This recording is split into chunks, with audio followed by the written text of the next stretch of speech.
میں سمجھتی ہوں کہ علی امین گنڈاپور نے بڑا اچھا جیسچر دیا ہے.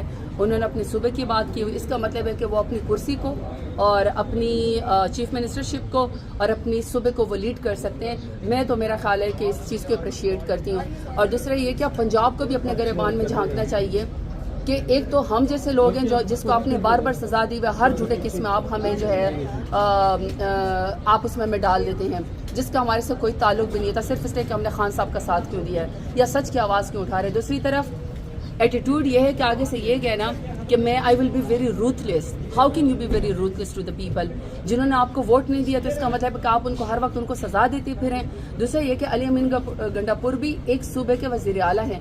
آپ کا ان کا پنجاب کے اندر آنے پہ پابندی اور دوسرا خان صاحب سے نہ ملنے پر پابندی, یہ آپ کا بتاتا ہے آپ کا ذہن کہ آپ کا ذہن کتنا فستایت والا ہے, آپ کا ذہن کتنا جو ہے وہ بدلے والا ہے. اور دوسرا یہ کہ آپ پاکستان کے فیڈریشن کو تقسیم کر رہے ہیں, آپ صوبوں کے اندر بھی تقسیم کر رہے ہیں. تو یہ امتیازی سلوک میں پنجاب کو بھی اپنے گریبان میں